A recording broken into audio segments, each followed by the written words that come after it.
Hello दोस्तों, नमस्ते। तो आज ये हम लोग का जो है पहला चैप्टर का आखिरी वीडियो है। इसके पहले हम लोगों ने जो है 3 वीडियो पूरा कर लिया है, जिसमें 100 क्वेश्चन करके हम लोगों ने 300 प्रश्न को पूरी तरह से कवर कर लिया है।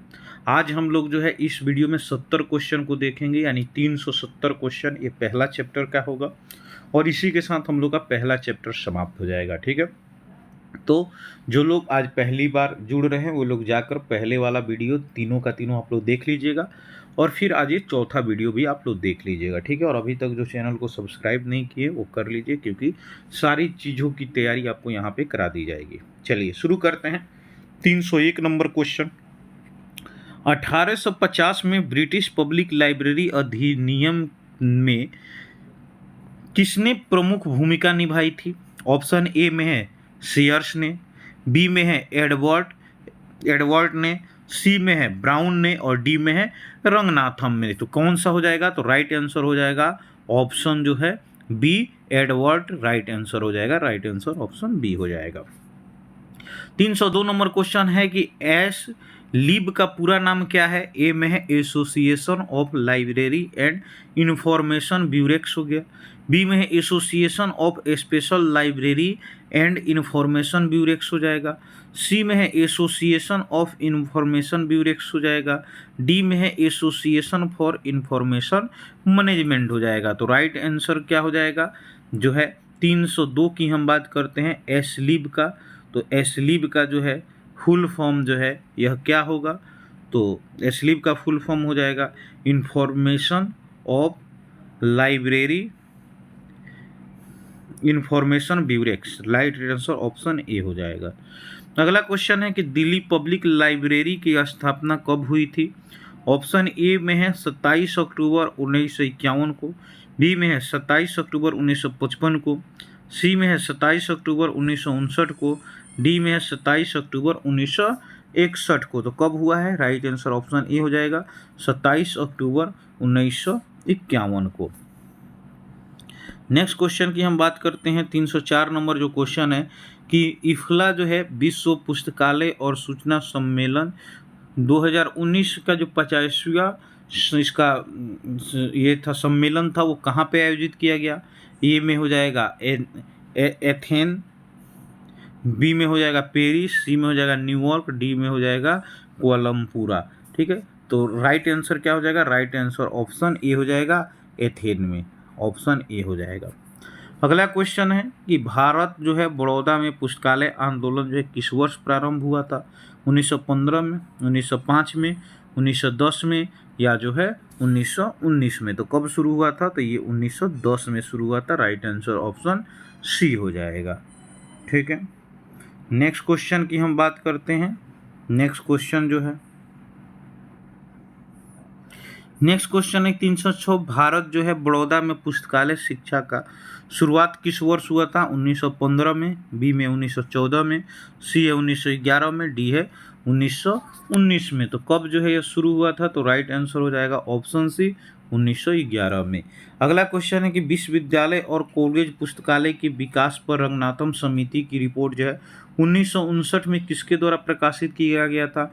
ए में है राजा राम मोहन राय लाइब्रेरी फाउंडेशन द्वारा, बी में है इन्फ्लुएनेट के द्वारा, सी में है यूजीसी के द्वारा, डी में है आईएलए के द्वारा। तो किसके द्वारा किया गया था? तो ये जो यूजीसी के द्वारा। राइट आंसर ऑप्शन सी हो जाएगा। अगला क्वेश्चन की बात करते हैं कि कौन सी गतिविधि जो है पुस्तकालय विस्तार सेवाओं के अंतर्गत नहीं आती है? एक में है कि मोबाइल लाइब्रेरी सर्विस, बी में है बुक फेयर, सी में है एग्जीबिशन, डी में है लाइब्रेरी बिल्डिंग। तो कौन सा इसमें नहीं आएगा? तो राइट आंसर हो जाएगा ऑप्शन डी, लाइब्रेरी बिल्डिंग। अगला क्वेश्चन है कि शिक्षा आयोग जो कोठारी समिति के रूप में जाना जाता है 1964 के अनुसार विश्वविद्यालय बजट का जो है कितना प्रतिशत पुस्तकालय में व्यय होना चाहिए? ए में है 11%, बी में है 10%, सी में है 6.5 से 10% और डी में है 8.5%। तो राइट आंसर क्या हो जाएगा? राइट आंसर ऑप्शन सी हो जाएगा 6.5 से 10% तक। 310 नंबर क्वेश्चन है कि इफ्ला का मुख्यालय स्थित है कहाँ पर स्थित है? ए में हो जाएगा लंदन में, बी में हो जाएगा कोलकाता में, सी में हो जाएगा शिकागो में और डी में हो जाएगा द हेग में। तो कहाँ पे है?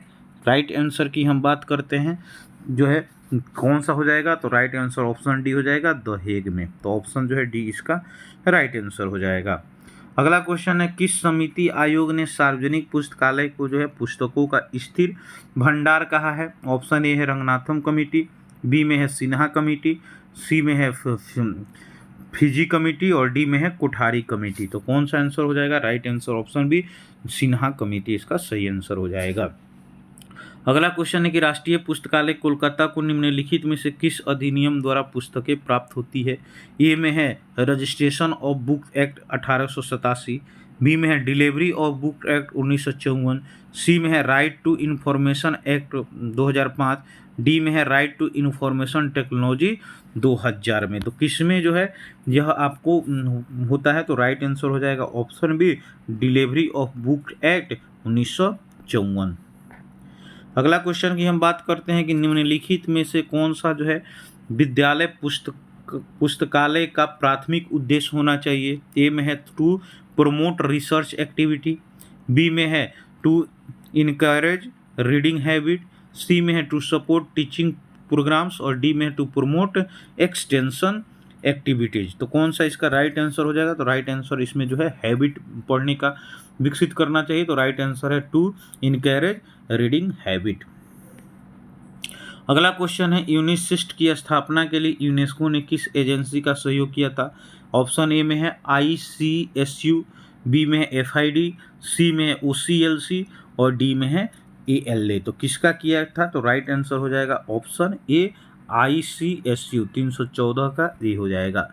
315 की बात की जाएगी, कर्मचारियों के बीच शैक्षणिक और मनोरंजक पढ़ने को बढ़ावा देने के लिए व्यापारिक पुस्तकालय की स्थापना कहाँ पर किया गया है? ए में USA में, बी में है फ्रांस में, सी में है इंडिया में और डी में है UK में। तो ये कहाँ पर किया गया है? तो राइट आंसर हो जाएगा ऑप्शन ए, USA में। ठीक है। 316 नंबर क्वेश्चन को हम देखेंगे कि भारत सरकार के संस्कृति विभाग ने देश के पुस्तकालय के विकास के लिए पहल की थी। ऑप्शन ए में है नेशनल लाइब्रेरी पॉलिसी, बी में हो जाएगा नेपलिप, सी में हो जाएगा नेशनल IT पॉलिसी, डी में हो जाएगा नेशनल एजुकेशन पॉलिसी। तो राइट आंसर क्या हो जाएगा? राइट आंसर ऑप्शन बी हो जाएगा, नेपलिप। अगला क्वेश्चन है कि पुस्तकालय के रख रखाव और विकास के लिए प्रोफेसर KN राज समिति ने जो है कितनी राशि की सिफारिश की थी?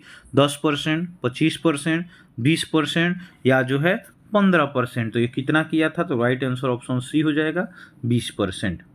318 नंबर क्वेश्चन की हम बात करते हैं कि भारत में स्वतंत्रता से पहले पहली बार सार्वजनिक पुस्तकालय अधिनियम लागू किया था। कब, किसने किया था? Kolhapur public library act, B में हो जाएगा Tamil Nadu public library act, C में हो जाएगा Andhra Pradesh public library act और डी में हो जाएगा ILA पब्लिक लाइब्रेरी एक्ट। तो कौन सा हो जाएगा? स्वतंत्रता से पहले की बात करेंगे तो कोल्हापुर हो जाएगा, राइट आंसर ऑप्शन ए हो जाएगा।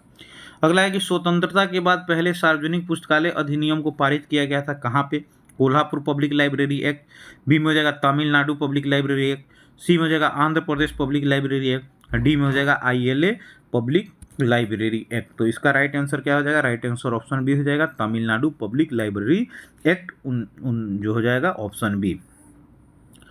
अगला क्वेश्चन कि निम्नलिखित में से कौन सा निर्माण कार्य राष्ट्रीय पुस्तकालय का है? ए में है कि पब्लिक लाइब्रेरी एक्ट, बी में हो जाएगा नेशनल कैटलॉग, सी में हो जाएगा नेशनल बिब्लियोग्राफी और सी में हो जाएगा नेशनल पब्लिक लाइब्रेरी एक्ट। तो कौन सा जो है राष्ट्रीय पुस्तकालय का इसमें कार्य है? तो कौन सा कार्य हो जाएगा? नेशनल बिब्लियोग्राफी जो है यही काम है, ऑप्शन जो है इसका सी हो जाएगा। अगला क्वेश्चन है कि ब्रिटिश लाइब्रेरी इसमें से किसके प्रकाशन के लिए जिम्मेवार है? ए में है ब्रिटिश नेशनल बिब्लियोग्राफी का, बी में है यूके पब्लिक लाइब्रेरी एक्ट का, सी में है बुक्स इन प्रिंट का और डी में है INB का। तो यह किसका हो जाएगा? तो 321 का ये हो जाएगा, ब्रिटिश नेशनल बिब्लियोग्राफी का इसका सही आंसर हो जाएगा। 322 की हम बात करते हैं कि केंद्रीय संदर्भ पुस्तकालय प्रकाशन के लिए जिम्मेवार है। ए में ब्रिटिश नेशनल बिब्लियोग्राफी, बी में इंडियन नेशनल बिब्लियोग्राफी, सी में हो जाएगा books in print in India, D में इंडिया हुज हु।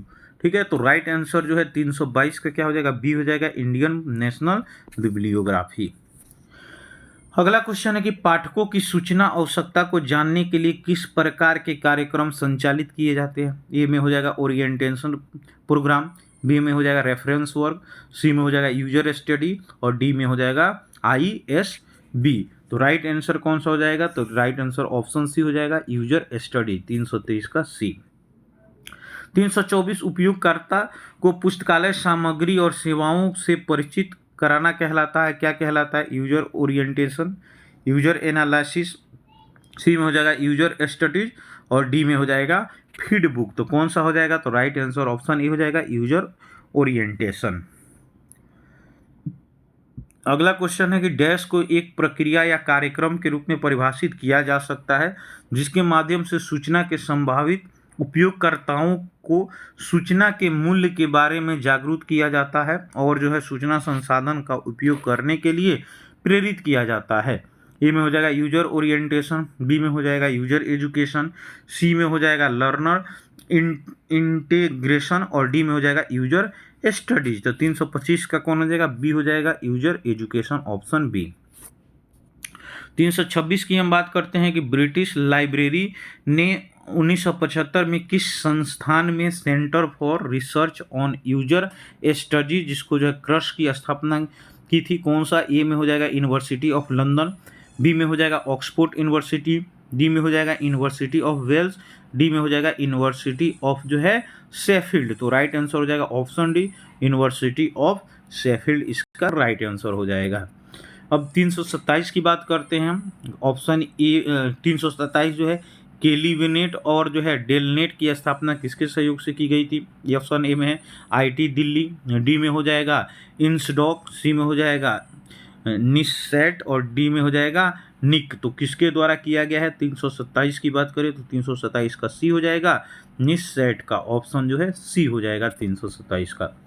328 कह रहा है कि पुस्तकालय सूचना पेशेवर को समाज में अच्छी छवि बनाना कहलाता है, क्या कहलाता है, ऑप्शन ए में रेफरेंस सर्विसेज कहलाता है, बी में हो जाएगा प्रोफेशनल एथिक्स कहलाता है, डी में हो जाएगा लाइब्रेरी रूल्स कहलाएगा और डी में हो जाएगा लाइब्रेरी लॉज कहलाएगा। तो ये कौन सा हो जाएगा, तो राइट आंसर हो जाएगा ऑप्शन बी, प्रोफेशनल एथिक्स हो जाएगा, ऑप्शन बी हो जाएगा। 329 की बात किया जाएगा, 329 कह रहा है कि NIT कालीकाट में पुस्तकालयों का एक डेटाबेस डैश के नाम से जाना जाता है, ऑप्शन में नालंदा, बी में हो जाएगा ग्रंथालय, सी में हो जाएगा लिब डाटा और डी में हो जाएगा लिब जो है डायरेक्टरी। तो किस नाम से यह जाना जाता है, तो ऑप्शन ए हो जाएगा, नालंदा हो जाएगा, राइट आंसर ऑप्शन ए हो जाएगा। 330 की बात किया जाएगा, अमेरिका लाइब्रेरी एसोसिएशन ने रचनात्मक व्यावसायिक उपलब्धि के लिए किसके नाम पर एक पुरस्कार स्थापित किया था, ए में हो जाएगा जॉन डेनियल, बी में हो जाएगा मेलविल डेवी, सी में हो जाएगा JH सेरा और डी में हो जाएगा JS मिल्स के। तो किसका हो जाएगा, तो राइट आंसर ऑप्शन बी हो जाएगा, मेलविल डेवी। अगला क्वेश्चन की हम बात करते हैं, जर्नल ऑफ लाइब्रेरी शिप किसके द्वारा प्रकाशित किया गया था, ए में है the library association UK, B में हो जाएगा ऑस्ट्रेलियन लाइब्रेरी एसोसिएशन, सी में हो जाएगा अमेरिकन लाइब्रेरी एसोसिएशन और डी में हो जाएगा कनाडा लाइब्रेरी एसोसिएशन। तो राइट आंसर इसका क्या हो जाएगा, राइट आंसर ऑप्शन सी हो जाएगा, अमेरिकन लाइब्रेरी एसोसिएशन। अगला क्वेश्चन है कि journal of librarianship and information science किसके द्वारा प्रकाशित किया जाता है, एक में हो जाएगा सेग पब्लिकेशन, बी में हो जाएगा ऑस्ट्रेलियन लाइब्रेरी एसोसिएशन, सी में हो जाएगा अमेरिकन लाइब्रेरी एसोसिएशन, डी में हो जाएगा कनाडा लाइब्रेरी एसोसिएशन। तो राइट आंसर क्या हो जाएगा, राइट आंसर ऑप्शन हो जाएगा सेग पब्लिकेशन, ऑप्शन ए इसका राइट आंसर हो जाएगा। अगला क्वेश्चन है कि UGC जो है किस प्रकार के पुस्तकालय को प्रमुख वित्तीय सहायता प्रदान करता है, ए में है कि स्कूल लाइब्रेरी को, बी में पब्लिक लाइब्रेरी को, सी में यूनिवर्सिटी लाइब्रेरी को, डी में है टेक्निकल लाइब्रेरी को। तो यह किसको करता है, तो याद रखिएगा यूनिवर्सिटी लाइब्रेरी को, ऑप्शन जो है सी इसका राइट आंसर हो जाएगा। 34 नंबर है, राजा राम मोहन राय लाइब्रेरी फाउंडेशन जो है किस प्रकार के पुस्तकालय को प्रमुख वित्तीय सहायता प्रदान करता है, नेशनल को करता है, पब्लिक को करता है, यूनिवर्सिटी को करता है या जो है टेक्निकल को करता है। तो ये किस प्रकार करता है, सार्वजनिक लाइब्रेरी यानी पब्लिक लाइब्रेरी। अब 335 नंबर क्वेश्चन है कि सार्वजनिक पुस्तकालय जो है यह शिक्षा का समर्थन करते हैं, किस प्रकार का शिक्षा का, फॉर्मल शिक्षा का, वोकेशनल शिक्षा का, नॉन फॉर्मल का या जो है टेक्निकल शिक्षा का। तो किस प्रकार की शिक्षा का करते हैं, तो याद रखिए नॉन फॉर्मल का ऑप्शन जो है 335 का सी इसका राइट आंसर हो जाएगा। 336 की बात किया जाएगा कि सूचना और ज्ञान को किस समाज का प्रमुख संसाधन माना जाता है। ए में हो जाएगा इंडस्ट्रियल, बी में हो जाएगा इंफॉर्मेशन, सी में हो जाएगा मॉडर्न और डी में हो जाएगा ICT। तो किसका हो जाएगा, तो 336 की बात किया जाएगा तो इसका बी हो जाएगा इंफॉर्मेशन। अगला क्वेश्चन है कि पुस्तकालय विज्ञान का पहला नियम पुस्तकालयों के डैश पर निहित है। ए में स्टॉक पे, बी में लोकेशन बिल्डिंग और फर्नीचर पे, सी पे है कैटालॉगिंग और क्लासिफिकेशन पर, डी में है रिकॉर्ड्स और रजिस्टर्स पे। तो यह किस पे हो जाएगा, तो राइट आंसर बी हो जाएगा लोकेशन पे, बिल्डिंग पे और जो है फर्नीचर पे। 338 की बात किया जाएगा पुस्तकालय विज्ञान के तीसरे सूत्र कार्यान्वयन से संबंधित है, किससे है। ऑप्शन ई में लोकेशन ऑफ लाइब्रेरी, बी में हो जाएगा रेफरेंस सर्विसेज, सी में हो जाएगा ऑब्लिगेशन ऑफ स्टाफ और डी में हो जाएगा ओपन एक्सेस। तो कौन सा इसका राइट आंसर हो जाएगा, तो राइट आंसर ऑप्शन डी हो जाएगा ओपन एक्सेस। अगला क्वेश्चन है कि इनमें से कौन सा जो है मर्केटाइल लाइब्रेरी से जुड़ा हुआ था। ए में हो जाएगा बेंजामिन फ्रैंकलिन, बी में हो जाएगा SR रंगनाथम, सी में हो जाएगा मेलविल डेवी और डी में हो जाएगा S हॉर्ट। तो कौन सा इसमें से जुड़ा हुआ है, तो राइट आंसर 339 का ए हो जाएगा बेंजामिन फ्रैंकलिन। अगला क्वेश्चन है यूनिमार्क ग्रंथ सूची का प्रारूप इफला द्वारा कब प्रस्तावित किया गया था। ए में है 204, बी में है 1999, 1966 या 1977 में। 340 की बात किया जाएगा तो राइट आंसर ऑप्शन डी हो जाएगा 1977 में। अगला क्वेश्चन है कि डैश को विश्व का सबसे बड़ा पुस्तकालय माना जाता है। ए में नेशनल लाइब्रेरी कलकत्ता, बी में हो जाएगा द लाइब्रेरी ऑफ कांग्रेस, सी में हो जाएगा द ब्रिटिश लाइब्रेरी और डी में हो जाएगा डिलीट लाइब्रेरी। तो कौन सा हो जाएगा, तो यह जो है लाइब्रेरी ऑफ कॉमर्स जो अमेरिका का है, कांग्रेस या अमेरिका का, यही इसका राइट आंसर हो जाएगा। अगला क्वेश्चन है देश को तमिलनाडु राज्य का केंद्रीय पुस्तकालय माना जाता है। ए में मद्रास यूनिवर्सिटी लाइब्रेरी, बी में हो जाएगा कौनमेरा पब्लिक लाइब्रेरी, सी में हो जाएगा रंगनाथम पब्लिक लाइब्रेरी, डी में हो जाएगा IIT लाइब्रेरी। तो कौन सा हो जाएगा, तो कौनमेरा जो चेन्नई में है, राइट आंसर ऑप्शन बी हो जाएगा। अगला क्वेश्चन है कि इनमें से किस राज्य का सार्वजनिक पुस्तकालय अधिनियम सभी पुस्तकालय समितियों में एक महिला एक SC/ST सदस्य को आरक्षण प्रदान करता है। कौन सा जो है सार्वजनिक पुस्तकालय अधिनियम, बिहार में है, वेस्ट बंगाल में है, केरल में है या जो है राजस्थान में है। तो राइट आंसर क्या हो जाएगा, राइट आंसर ऑप्शन सी हो जाएगा, यह बात केरला में है। 344 नंबर क्वेश्चन की बात किया जाएगा शैक्षणिक पुस्तकालय डैश शिक्षा का समर्थन करता है। फॉर्मल शिक्षा का, वोकेशनल शिक्षा का, नॉन फॉर्मल का या जो है टेक्निकल शिक्षा का। तो यह जो है किस प्रकार के शिक्षा का करता है, तो ऑप्शन ए हो जाएगा फॉर्मल का, राइट आंसर ऑप्शन ए हो जाएगा। 345 की हम बात करते हैं कि लाइब्रेरी एसोसिएशन जो है यूके ने किसके नाम पर उत्कृष्ट संदर्भ कार्यों के लिए एक जो है पुरस्कार स्थापित किया है। ऑप्शन ए में हो जाएगा जॉन डेनियल, बी में हो जाएगा MC कॉल्विन, सी में हो जाएगा SGH सेरा और डी में हो जाएगा GS मिल। तो कौन सा इसका राइट आंसर हो जाएगा, तो राइट आंसर ऑप्शन बी हो जाएगा MC Colvin, right answer option जो है बी हो जाएगा। अगला क्वेश्चन की हम बात करते हैं कि FID के वर्गीकरण के क्षेत्र में उत्कृष्ट योगदान के लिए डैश के नाम से एक पुरस्कार प्रदान किया जाता है। ए में हो जाएगा मेलविल डेवी, बी में हो जाएगा रंगनाथम, सी में हो जाएगा GS सेहरा और डी में हो जाएगा मार्गरेट मैन। तो राइट आंसर क्या हो जाएगा, राइट आंसर इसका ऑप्शन बी हो जाएगा SR रंगनाथम। तो राइट आंसर ऑप्शन बी हो जाएगा। अगला क्वेश्चन है कि कैटालॉगिंग और जो है वर्गीकरण में उपलब्धि के लिए ALA ने डैश सम्मान में एक पुरस्कार स्थापित किया है। ऑप्शन में हो जाएगा जॉन डेनियल, बी में हो जाएगा मार्गरेट मैन, सी में हो जाएगा JS सेहरा और डी में हो जाएगा GS मिल हो जाएगा। राइट आंसर क्या हो जाएगा, तो राइट आंसर इसका भी बी ही होगा, Margaret Mann, right answer option B. अगला किताबों को पढ़ने के प्रति प्रेम बढ़ावा देने के लिए जो है क्लियरेंस डे अवार्ड जो है किसके द्वारा स्थापित किया गया है। ए में है क्लिप, बी में है ALA, सी में है ILA और डी में है FID। तो किसके द्वारा किया गया है, 348 की हम बात करते हैं तो इसका हो जाएगा बी, ALA इसका राइट आंसर हो जाएगा। अगला क्वेश्चन है कि बच्चों के लिए उत्कृष्ट पुस्तक के लिए कार्नेगी मेडल जो है यह किसके द्वारा स्थापित किया गया है? ए में हो जाएगा क्लिप, बी में हो जाएगा ALA, सी में ILA और डी में हो जाएगा FID। तो यह कौन सा 59 राइट आंसर होगा? राइट आंसर ऑप्शन हो जाएगा लाइब्रेरी एसोसिएशन, जिसको क्लिप के भी नाम से जाना जाता है। 350 की बात किया जाएगा। इफ्ला ने 1977 में डैश नामक एक अंतर्राष्ट्रीय स्तर पर स्वीकार ग्रंथ सूची रिकॉर्ड प्रारूप विकसित किया है। ऑप्शन ए में हो जाएगा यूनिमार्क, बी में हो जाएगा CCF, सी में हो जाएगा कैनमार्क और डी में हो जाएगा UK मार्क। तो राइट आंसर क्या हो जाएगा? राइट आंसर ऑप्शन ए हो जाएगा यूनिमार्क। राइट आंसर ऑप्शन ए हो जाएगा।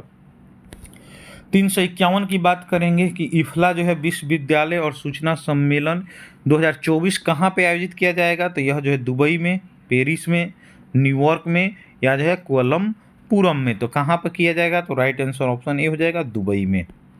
अगला क्वेश्चन है कि इफ्ला विश्व पुस्तकालय एवं जो है सूचना सम्मेलन 2022 27वां जो है यह इफ्ला समान सम्मेलन और असेंबली कहाँ पे आयोजित किया गया था? बैंकॉक में, पेरिस में किया गया था, न्यूयॉर्क में किया गया था या डबलिन आयरलैंड में किया गया था? तो यह कहाँ पे किया गया है? तो याद रखिए ऑप्शन बी में Dublin Ireland. Right answer option जो है बी इसका। अगला क्वेश्चन है कि इफ्ला विश्व पुस्तकालय और सूचना सम्मेलन 28वां जो है यह अगस्त 2023 में कहाँ आयोजित किया गया था? ए में हो जाएगा रॉटरलैंड, बी में हो जाएगा पेरिस, सी में हो जाएगा न्यूयॉर्क और डी में हो जाएगा कोलमपुरम। तो राइट आंसर क्या हो जाएगा? राइट आंसर ऑप्शन ए हो जाएगा रोटरलैंड। ऑप्शन ए हो जाएगा। अगला 50वां जो है 85वां इफ्ला जो है का थीम क्या था जो 2019 में है? ए में हो जाएगा लाइब्रेरी और डायलॉग फॉर चेंज, बी में हो जाएगा local history and geography collection, C में हो जाएगा inspire engage enable contact, D में हो जाएगा let's work together let's library. तो राइट आंसर इसका क्या हो जाएगा? राइट आंसर ऑप्शन ए हो जाएगा लाइब्रेरी और डायलॉग फॉर चेंज। 27वां जो इफ्ला आम सम्मेलन जो 2022 में हुआ था इसका थीम क्या था? ऑप्शन में हो जाएगा लाइब्रेरी और डायलॉग फॉर चेंज, बी में हो जाएगा लोकल हिस्ट्री एंड जो है जेनेरियोलॉजी कलेक्शन और सी में हो जाएगा इंस्पायर इंगेज और इनेबल कॉन्टेक्ट, बी में हो जाएगा let's work together let's library. तो राइट आंसर इसका क्या हो जाएगा? 55 का सी हो जाएगा इंस्पायर इंगेज इनेबल कॉन्टेक्ट। 56 की बात किया जाएगा। 28वां इफ्ला जो 2023 में था इसका थीम क्या था? ऑप्शन में है कि लाइब्रेरी और dialogue for change, local history और जो है जेनिलॉजी कलेक्शन, बी में हो जाएगा inspire engage enable contact, D में हो जाएगा let's work together let's library. तो राइट आंसर इसका क्या हो जाएगा? राइट आंसर इसका ऑप्शन डी हो जाएगा let's work together let's library. 357 है यदि किसी पुस्तकालय के संग्रह में डिजिटल के साथ साथ जो है प्रलेखनीय स्रोत भी शामिल है तो कौन सा लाइब्रेरी कहा जाएगा? ए में पब्लिक लाइब्रेरी, बी में हाइब्रिड लाइब्रेरी, सी में डिजिटल लाइब्रेरी, डी में है इलेक्ट्रॉनिक लाइब्रेरी। तो राइट आंसर इसका क्या हो जाएगा? राइट आंसर ऑप्शन बी हो जाएगा हाइब्रिड लाइब्रेरी। अगला क्वेश्चन है कि डैश 1946 में पुस्तकालय विज्ञान शिक्षा के लिए पूर्णकालिक विभाग स्थापित करने वाला पहला विश्वविद्यालय था? ए में यूनिवर्सिटी ऑफ दिल्ली, बी में यूनिवर्सिटी ऑफ मद्रास, सी में अलीगढ़ मुस्लिम यूनिवर्सिटी, डी में बनारस हिंदू विश्वविद्यालय। तो राइट आंसर इसका क्या हो जाएगा? राइट आंसर ऑप्शन ए हो जाएगा यूनिवर्सिटी ऑफ दिल्ली। अगला क्वेश्चन है कि मेडलर्स की स्थापना किस वर्ष की गई थी? 1975 में, 1969 में, 1964 में या जो है 1948 में। तो राइट आंसर क्या हो जाएगा? राइट आंसर ऑप्शन सी हो जाएगा 1964 में। अगला क्वेश्चन जो है PV वर्गीज पुरस्कार जो है ILA द्वारा जो है किसके लिए प्रदान किया जाता है? ए में हो जाएगा best article published in journal of ILA, B में हो जाएगा best library book published in India, C में हो जाएगा बेस्ट यूनिवर्सिटी लाइब्रेरी, सी में हो जाएगा बेस्ट लाइब्रेरी सर्विस के लिए। तो राइट आंसर क्या हो जाएगा? Best article published in journal of ILA के द्वारा ILA के लिए प्रदान किया जाता है। राइट आंसर ऑप्शन ए हो जाएगा। अगला क्वेश्चन है कि इफ्ला और यूनेस्को ने डैश में विश्व पुस्तकालय और सूचना सम्मेलन के 27वें अद्यतन सार्वजनिक पुस्तकालय घोषणा पत्र लॉन्च किया। कब किया है? दिसंबर 2021 में, जनवरी 2022 में, जून 2022 में या जो है जुलाई 2022 में। ठीक है, तो राइट आंसर इसका क्या हो जाएगा? राइट आंसर ऑप्शन डी हो जाएगा जुलाई 2022 1922 में। 362 निम्नलिखित राज्यों में सार्वजनिक पुस्तकालय अधिनियम उनके वर्ष के अनुसार सही क्रम आपको यहाँ पे पहचानना है, यानी सबसे पहले के बाद में आपको जाना है। ए में हो जाएगा Chhattisgarh public library act, B में हो जाएगा Goa public library act, C में हो जाएगा Telangana public library act, D में हो जाएगा कर्नाटक पब्लिक लाइब्रेरी। तो क्रम क्या हो जाएगा, BDCA हो जाएगा, DBAC होगा, DBAC होगा, ये दोनों तो सेम ही है। उसके बाद से CBDA हो जाएगा। तो राइट आंसर इसका कौन हो जाएगा, तो राइट आंसर जो है इसका ऑप्शन बी हो जाएगा, DBAC। तो DBAC बी में भी है और सी में भी है, तो ये दोनों तो सेम ही है, तो दोनों में से कोई ऑप्शन हो जाएगा DBAC, यानी सही आंसर हो जाएगा कर्नाटक पब्लिक लाइब्रेरी एक्ट, उसके बाद से हो जाएगा गोवा पब्लिक लाइब्रेरी एक्ट, फिर हो जाएगा छत्तीसगढ़ पब्लिक लाइब्रेरी एक्ट, और फिर हो जाएगा तेलंगाना पब्लिक लाइब्रेरी एक्ट। ठीक है, वैसे भी आपको नॉर्मल इसको आसान से समझना था कि सबसे आखिरी में कौन था, तेलंगाना, क्योंकि राज्यों के निर्माण में अगर जम्मू कश्मीर को अलग कर दें तो जैसे वो पहले राज्य से यूटी बनाया गया था, लेकिन सबसे पहले जो है अगर जो है सबसे नवीनतम राज्य की बात किया जाएगा तो वो कौन सा हो जाएगा, तो आपका जो है तेलंगाना ही होगा। तो राइट, जाहिर सी बात है कि सबसे आखिरी में एक्ट वहीं पारित हुआ होगा, तो इससे भी आप पकड़ सकते हो तो कि सी किसके आखिरी में है, तो यही इसका आंसर हो जाता। अगला क्वेश्चन है कि उपयोगकर्ता शिक्षा में व्यवस्थित उपयोग का प्रयोग सर्वप्रथम किसने किया। ए में है SS ग्रीन ने, बी में मेलविल डेवी ने, सी में है EJ कोटेस ने, सी में हो जाएगा PN कनाप ने। तो किसके द्वारा जो है यह किया गया है, तो राइट आंसर ऑप्शन जो है डी हो जाएगा, PB कनाप। अगला क्वेश्चन है कि अभिलेखागार शब्द निम्नलिखित में से किसके निकट है। ए में हिस्टोरिकल मटेरियल, बी में हो जाएगा नेशनल बिब्लियोग्राफी, सी में हो जाएगा फ्री फॉर चेंज, और डी में हो जाएगा फैमिली मेंबर। तो राइट आंसर क्या हो जाएगा, राइट आंसर ऑप्शन ए हो जाएगा, हिस्टोरिकल मटेरियल। अगला क्वेश्चन है कि निम्नलिखित में से कौन सा विस्तार सेवा का एक प्रकार नहीं है। ए में हो जाएगा ब्रांच लाइब्रेरी, बी में हो जाएगा मोबाइल लाइब्रेरी, सी में हो जाएगा बुक एग्जीबिशन, और डी में हो जाएगा बुक रिव्यू। तो राइट आंसर क्या हो जाएगा, राइट आंसर ऑप्शन डी हो जाएगा, बुक रिव्यू इसका प्रकार नहीं है। उसके बाद से बात करते हैं कि इंडिया ऑफिस लाइब्रेरी रिकॉर्ड कहाँ पे स्थापित है। दिल्ली में स्थापित है, लंदन में स्थापित है, मुंबई में स्थापित है, या कानपुर में स्थापित है। यह कहाँ पे स्थापित है, तो राइट आंसर क्या हो जाएगा, राइट आंसर ऑप्शन जो है यह बी हो जाएगा, यानी यह कहाँ पे हो जाएगा, तो लंदन में हो जाएगा, बी। अगला क्वेश्चन है कि गुड ऑफिस कमेटी यानी GOC का मुख्यालय कहाँ पे स्थित है। न्यू दिल्ली में है, कोलकाता में है, मुंबई में है, या जो है कानपुर में है। तो कहाँ पे हो जाएगा, तो राइट आंसर ऑप्शन हो जाएगा न्यू दिल्ली में है। अगला क्वेश्चन है कि ISBN नोडल कार्यालय कहाँ पे स्थित है।